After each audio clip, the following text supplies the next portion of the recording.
The sky above the dragon world of Ashira was not always red. Long ago, it had been bright with golden light, reflecting off crystal towers and floating bridges that connected cities in the clouds. But now, the sky was broken.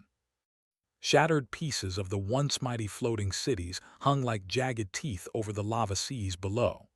Smoke rose from the ruins, and the air smelled of burnt metal and ash. The dragons who had lived there once in peace now hid in dark caves, their wings folded, their hearts heavy with grief. Among the survivors was Risara, a tall dragon woman with shimmering scales that had once glowed with silver light. Her wings, now tattered, drooped beside her. She had been a guardian of the crystal cities, a protector of her people, and a mother. But all of that seemed meaningless now. The elders had tried to rally the remaining dragons, but hope had left their hearts. The humans and other galactic allies who had promised aid had never come. Their world felt abandoned, and the weight of failure pressed on Risara's shoulders like the heavy stones of the cave above her. Her daughter, Lyra, a small dragon girl barely old enough to fly properly, sat beside her mother on a rock, her tail curling nervously. Her scales were a soft green that seemed almost to glow faintly in the dim light. Unlike her mother, she still carried a spark of curiosity in her bright, amber eyes. She had grown up hearing stories of humans, strange creatures from the stars who were fragile yet clever, small yet brave. To many dragons, humans were unpredictable and often feared. But Lyra could not help the feeling that humans might be different. Something in her young heart whispered that help could still come. "Mama, don't cry," Lyra said softly. Her voice trembled as she reached out to touch her mother's claw. "This human, maybe they can help us. Please don't give up yet," Risara's great head bowed. Tears, long restrained, rolled down her scaly cheeks. She wanted to believe her daughter, but her mind was heavy with doubt. "Lyra, my little one, hope has left us. No one comes to worlds like ours anymore. We are forgotten." "No," Lyra said, her wings fluttering in determination. "I feel something. Look, there is a ship coming. I don't know why, but it feels different. We should try, please, Mama." Risara looked up at the sky. Through the thick, red clouds, a small, glinting object appeared. It moved with determination, not like the drifting debris of the ruined cities. It shone with pale silver light, and even through the distance, Risara could feel the energy of its engines. Her heart skipped. Could it be? Could someone have really come? The cave was silent except for the low rumble of distant lava. Other dragons peered from hidden tunnels, their eyes wide. No one spoke. Fear and hope battled in every heart. Finally, Risara lifted her head and spoke, her voice barely a whisper. If it is a human, perhaps." Lyra smiled faintly, her wings spreading just a little as excitement grew. "See, Mama, maybe they will help us. We must try. We cannot hide anymore." The human ship descended slowly through the jagged ruins, dodging falling debris with precise movements. It was small compared to the massive fleets that sometimes pass through the galaxy, but its engines glowed with a steady determination. It carried one pilot, one human who had decided to face the danger of the broken world rather than run from it. As the craft touched down on a plateau near the lava, dust and small stones shifted, creating clouds of gray smoke. The dragons held their breath. Lyra's tail flicked nervously, but her eyes never left the descending ship. Finally, the hatch opened, and a human stepped out. He was smaller than any dragon, fragile by their standards, but he moved with careful confidence. His suit reflected the red light of the sky, and in his hands, he carried only a set of tools and a small communication device. He looked around at the broken world, at the floating ruins, and then at the small dragon girl and her mother. Lyra took a hesitant step forward. "Hello," she called, her voice echoed in the canyon. We are the last dragons of Ashira. Will you help us?" The human tilted his head. His eyes were gentle and his voice carried calm certainty. "I don't know yet, but I will try. My name is Ethan Hale. I am an engineer." I help worlds if I can. Risara's heart pounded. Could they trust this small creature? She looked at her daughter, who nodded encouragingly, her small wings trembling with hope. We have nothing to offer, Risara said slowly, her voice still shaking. Our cities are broken, our crystals are dying, and no one has come for years. Why would you risk yourself for us? Ethan knelt beside a small rock, setting down his tools. Because someone has to try, because a world should not die while hope is still alive. And maybe because a small dragon girl believes in me. Lyra's eyes widened and she smiled faintly. See, Mama, I told you humans are strange, but they might help. The human spent the rest of the day exploring the plateau.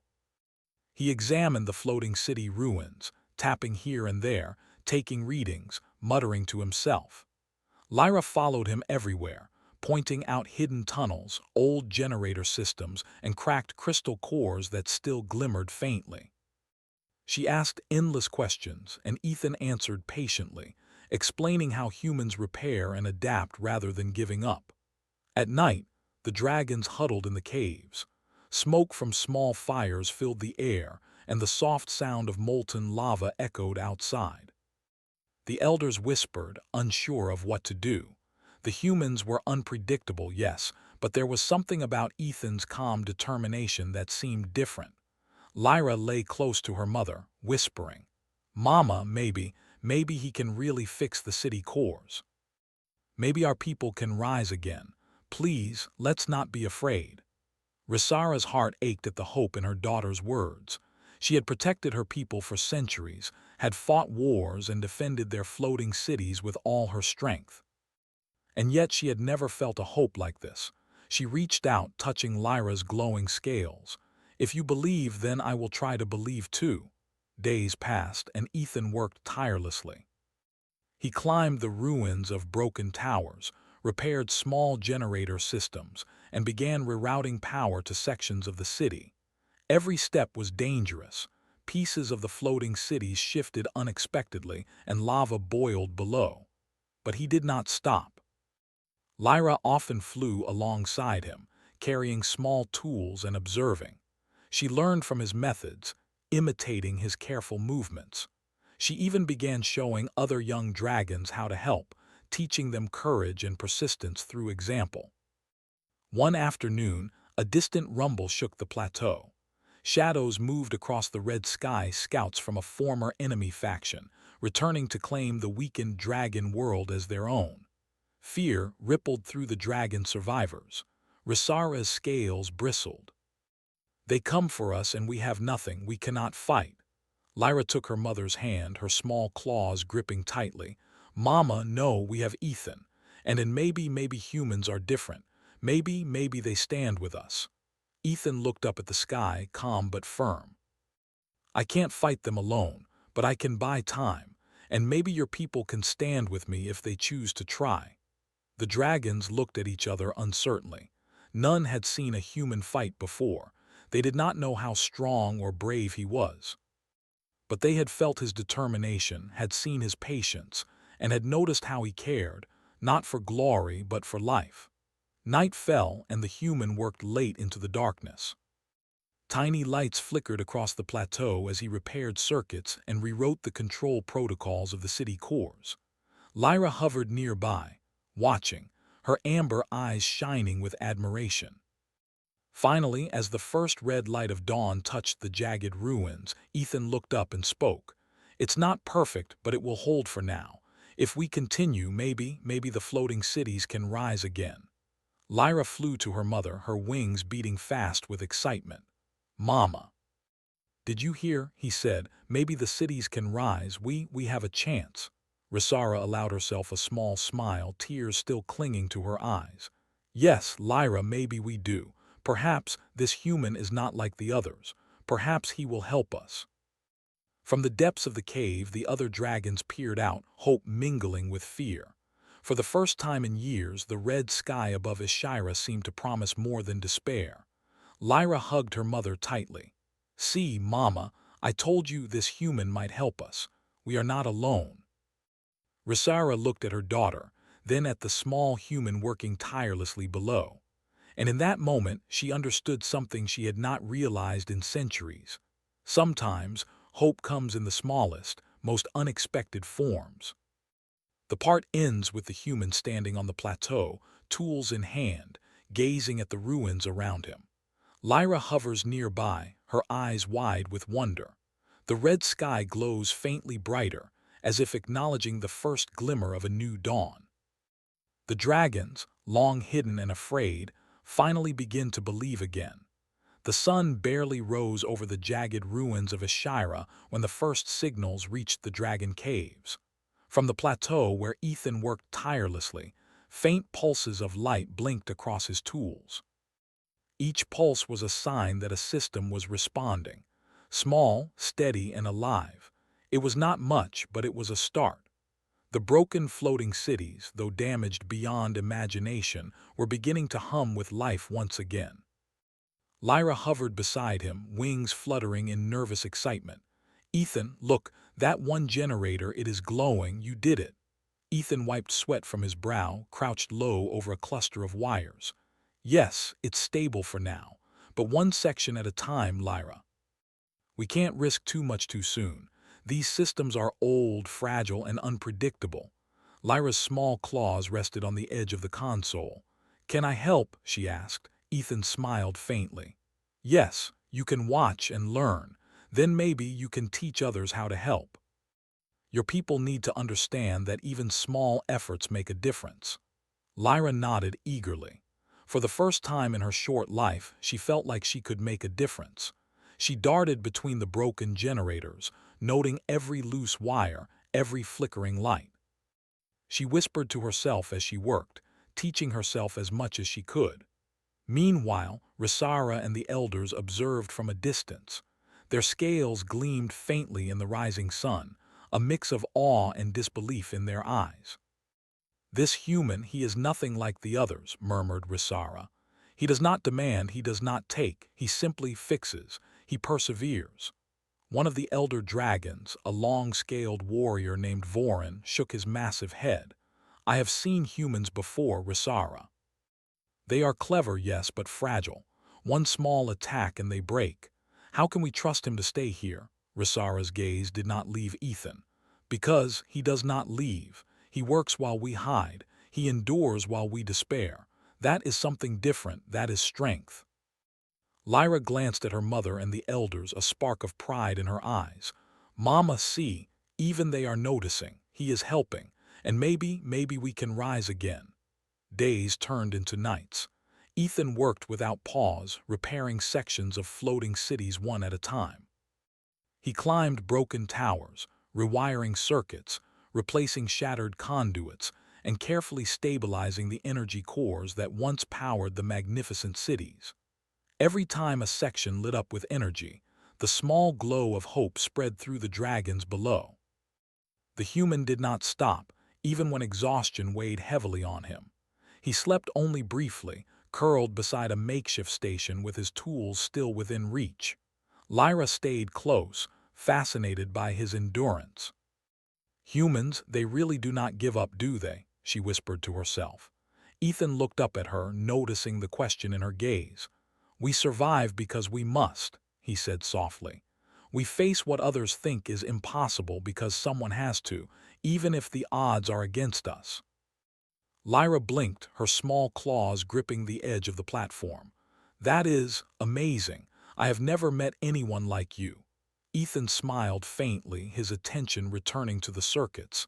"And I have never met anyone like you, little dragon. You care. You see what can be, not just what is. That is rare in any species." It was not long before the first challenge arrived. A distant rumble echoed across the broken plateau, and the ground trembled. Shadows appeared on the red horizon, ships from the old enemy faction that had once betrayed the dragons.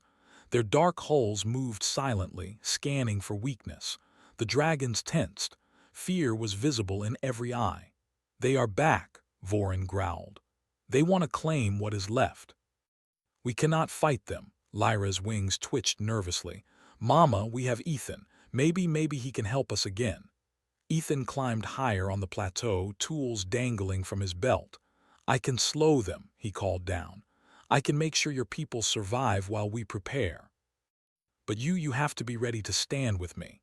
Rasara hesitated, looking at the elders. None of them moved. Fear had kept them frozen for so long. But then Lyra stepped forward, small but determined, her wings glowing faintly in the dim light. "We have to try. We cannot hide anymore. Ethan, he believes in us. We must believe too." Her words were simple, but they carried power. Slowly, other young dragons followed her example. They began flying over the plateau, helping Ethan where they could, carrying small tools, holding damaged panels, and relaying messages to their hidden elders. Ethan worked quickly, setting up barriers and traps using the old city machinery. Small energy shields flickered across critical points, enough to confuse and slow the enemy scouts. His human ingenuity amazed the dragons. They had never seen anything like it. Where dragons relied on strength and fire, Ethan relied on cleverness, persistence, and adaptability. Night fell, and the first wave of enemy ships reached the planet. Shadows danced across the lava seas as scouts searched for the dragons' hiding places. But Ethan's traps worked. Energy pulses diverted the ships, making them believe the cities were still dead. False signals confused their sensors, and drones that Ethan had repaired gave the illusion of larger forces preparing for battle. From their caves, the dragons watched in awe. "He is small," Vorin muttered, "but his mind, it is sharper than any blade I have ever seen." Lyra's eyes sparkled. "Mama, see, humans are not just small creatures, they fight with their minds too. We were wrong to doubt him."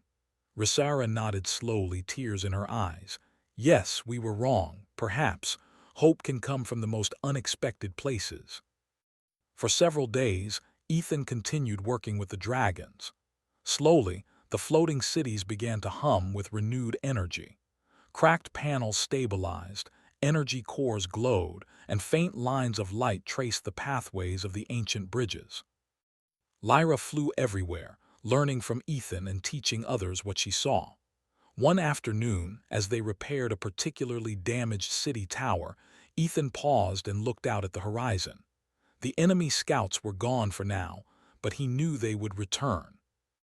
"We cannot fix everything at once," he said, "but we can create something they cannot ignore, something that will protect your people and give us a chance to rebuild fully." Lyra hovered close. "What do you mean?" Ethan smiled faintly. "I mean, we can make your cities live again. Not just survive, but rise. And if the galaxy sees it, they will know that Ashira is not abandoned, that your people are strong, and that humans stand with those who cannot stand alone." Lyra's amber eyes widened. "Really? You think the galaxy will see us? That we can rise again?" Ethan nodded. "Yes, but only if we keep working, only if we do not give up. Do you want to help me?" Lyra's wings fluttered with excitement. "Yes, I want to help everyone." As the sun set behind the jagged ruins, a strange peace settled over the plateau. Dragons flew alongside Ethan, carrying tools, relaying messages, and even helping to stabilize small energy cores. It was the first time in decades that dragons had worked together without fear or despair. Rasara stood at the edge of the cave, watching her daughter and the human engineer below. Her heart swelled with pride. "He is not just fixing machines," she whispered. "He is fixing hearts. He is fixing hope." The next morning, news of their work reached other hidden dragon settlements. Small signals flickered through old communication channels, spreading the story of a human who refused to leave and a dragon girl who refused to give up. Slowly, other survivors began to emerge from hiding. One by one, dragons flew toward the plateau, curious and hopeful. Ethan greeted each arrival with calm reassurance. "You are safe. We are working together. There is nothing to fear if we stay united." And for the first time, the dragons believed it. Days later, the enemy scouts returned, larger and more prepared. But they did not find the weak, abandoned world they had expected. They found a human working with dragons, towers glowing with energy and small forces ready to defend their home. The scouts hesitated, unsure what to do. Humans were small and fragile, yes, but they were clever, persistent, and unpredictable. And dragons, inspired by one human's courage, were standing tall once again. Lyra hovered beside Ethan, her wings trembling with excitement. "Mama, do you see? Humans, they really do not give up. And we can rise again." Risara's eyes glistened. "Yes, Lyra, thanks to you, thanks to him, perhaps we will." The sun rose over Ashira, casting light on floating cities that were slowly coming back to life. The dragons had begun to rebuild. And the galaxy, if it watched closely, would soon see that humans stand beside those who are brave enough to ask for help. The dawn over Ashira was brighter than it had been in decades. The floating cities, once shattered and silent, now pulsed with energy. Crystals glowed faintly at first, then brighter, as the repairs Ethan and the dragons had worked on together began to stabilize. Bridges hummed as circuits came back to life, and towers that had once leaned dangerously over lava seas now floated with a gentle steadiness. Lyra hovered over a repaired bridge, her amber eyes shining with excitement. "Look, Mama, the city, it is alive again. Can you see it?" Risara stood beside her, her scales reflecting the morning light. Tears ran down her face, but this time they were not tears of sorrow, they were tears of hope. "Yes, Lyra, I see it. Your faith, your courage, and this human, they have given us a chance." Ethan walked across the bridge, tools in hand but with a rare smile on his face. For the first time since he arrived, he allowed himself to pause and observe the results of his work. He looked at the dragons who were helping him, and at the small dragon girl who had believed in him from the very beginning. "You have done well, Lyra," he said gently. "You encouraged your people to try to rise, to fight back against fear. That is as important as any repair I have made." Lyra blushed slightly, fluttering her wings. We all did it together. I just knew you would help us, Ethan. I just knew humans could be different." Her words hung in the air like a soft promise, and perhaps in that quiet moment the galaxy itself seemed to pause and listen. But Ashira's problems were not over. The enemy scouts that had returned to the planet were now joined by a larger fleet. Word of the dragon world's recovery could not be hidden for long. The galaxy's factions had assumed Ashira was abandoned, a dying world left to its fate. To see it alive again, defended by dragons and a human engineer, would not go unnoticed. Ethan climbed to the top of the highest tower, scanning the horizon with his instruments. The enemy fleet approached cautiously, unsure what they would find. He turned to Lyra, who hovered beside him. "They will see us soon," he said, "and they will have to decide if they want to attack a world that is no longer defenseless." Lyra's wings beat nervously. Do you think they will leave us alone?" Ethan shook his head. "I cannot say, but we have something they cannot expect. We have courage, preparation, and determination, and we have something even stronger, the will to survive together." Risara appeared beside them, her eyes glinting with determination. "Then let us show them," she said. "We will stand not to fight, but to prove that Ashira belongs to its people, that no one can take it while hope lives." The first scouts reached the city, their sensors blinking as they scanned the glowing towers. The humans and dragons had prepared for this moment. Energy barriers shimmered over key points of the city, drones hovered in calculated patterns, and small pulses of light projected false structures to make the city appear larger and more fortified than it really was. The enemy hesitated. Their sensors could not penetrate the clever designs, and their fleet commanders began to argue. "This cannot be. The reports said the world was abandoned," one shouted. Ethan's voice came calmly over a small transmitter. "No world is abandoned while hope exists. You see it yourself. Dragons who rise, cities that shine, and humans who do not abandon those who need them." From the enemy fleet, confusion and fear rippled. The dragons flew out from the towers, not in attack, but in formation, demonstrating that they were ready, aware, and united. Lyra led the small squadron, her tiny wings beating fiercely as she circled Ethan. The larger dragons followed, roaring to the sky, their wings stretching wide, casting long shadows across the lava seas. They had learned courage from one human who refused to leave, and one small dragon girl who refused to give up. The enemy scouts retreated, unsure of how to proceed. Reports were sent back to their fleets. The humans, they are here, and they are standing with the dragons. We cannot take the world without great cost. Ethan lowered his tools and spoke softly to Lyra. Do you see? Sometimes courage is enough. Sometimes even small creatures can change the path of the galaxy. Lyra's eyes sparkled. Yes, and humans, they really do not give up. You stood with us when no one else would. We will never forget this. Rosara walked to Ethan, her massive wings brushing lightly against the tower walls. You did more than repair our cities, she said. You reminded us of something we had forgotten. That strength is not only in fire or wings, but in persistence and in hope. Ethan nodded humbly. And you, Rosara, and all of you reminded me of why humans fight for others. It is not glory, it is not reward. It is simply right. The news of Ashira's recovery spread quickly across the galaxy. Signals were sent from the planet, not in aggression, but in truth. The betrayal that had left the dragon cities in ruins was exposed. Other factions could no longer deny that Ashira had been abandoned.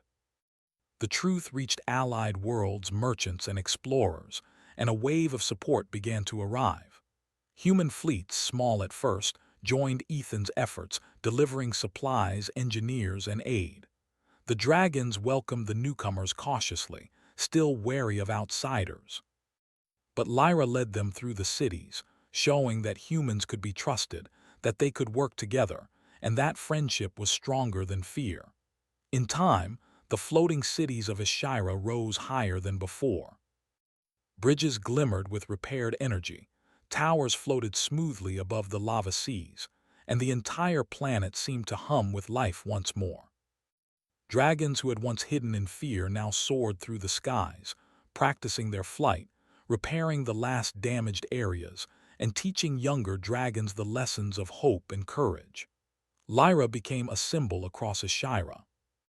The little dragon girl who had believed in a human, who had comforted her mother and encouraged her people, now led lessons in courage, problem-solving, and teamwork. Her small figure flying among the towers inspired every dragon to try, even when the task seemed impossible. Rosara watched her daughter with pride. You have done more than I could have imagined, Lyra, she said. You trusted when I could not, you believed when others feared, and you brought hope back to our people. Lyra smiled faintly. I just knew someone would help us, Mama, and Ethan, he stayed. He never gave up on us. That is amazing. Ethan, standing on the highest tower, looked down at the dragons below. It is amazing, he said softly, because you all tried, because you chose not to give up. I only showed you the way, you walked it yourselves. The galaxy watched closely as Ashira rose again. Messages from human fleets and allied species spread the story. A small dragon girl who trusted a human, a mother who found hope again, and a human engineer who refused to leave a world in need. Other planets, worlds that had been abandoned or forgotten, began to hear the lesson. Humans were persistent, clever, and brave, not just in battle but in heart. They did not abandon those who placed their trust in them, and they did not stop until a solution was found. In the skies above Ashira, Lyra circled Ethan, her small wings beating against the gentle wind. Mama, look, she said, the world, it is alive, and the galaxy knows now that humans are different. Rosara smiled, her massive wings stretching wide. Tears rolled down her face, but this time they were tears of joy. Yes, Lyra, and we will never forget it. We will rise, we will rebuild, and we will remember that courage and trust can change everything. From the rebuilt towers, dragons of all ages watched as small lights flickered across the horizon. Ships from distant worlds arrived, bringing aid, supplies, and friendship. The once-forgotten planet was now alive, thriving, and safe, not because of power or fire, but because of the persistence of one human who refused to abandon hope, and one small dragon girl who believed in the impossible. Ethan lowered himself to the edge of the platform, looking out at the thriving city below. Lyra landed beside him. You really stayed," she said softly. "I promised I would try," Ethan replied, "and I always keep my promises." Lyra smiled, her amber eyes bright with admiration. "Then we will always remember you. We will tell everyone humans stand beside those who need them most." Risara came forward, placing a claw gently on Ethan's shoulder. "You are more than a human engineer," she said. "You are part of our family now. You reminded us that even the smallest act of courage can change a world." As the sun set behind the newly repaired floating cities, the light reflected on glowing crystals, casting a golden shimmer across the lava seas. Ishira had risen again. The dragons soared proudly in the sky, and the galaxy had learned a lesson it would never forget. Humans do not give up. Humans do not abandon those who trust them. And humans can inspire hope where none existed. Lyra flew high, her wings catching the last rays of the sun. She looked down at the floating cities, at her mother, and at Ethan. "We are alive, and it is because of you," she whispered. Ethan smiled faintly. "No, it is because of all of you. You trusted, you fought, and you never gave up. I only stood beside you." The stars above Ishira twinkled brightly, as if acknowledging the courage, the hope, and the bond that had saved a world. And in the hearts of dragons and humans alike, a promise was made. No one would face the galaxy alone ever again.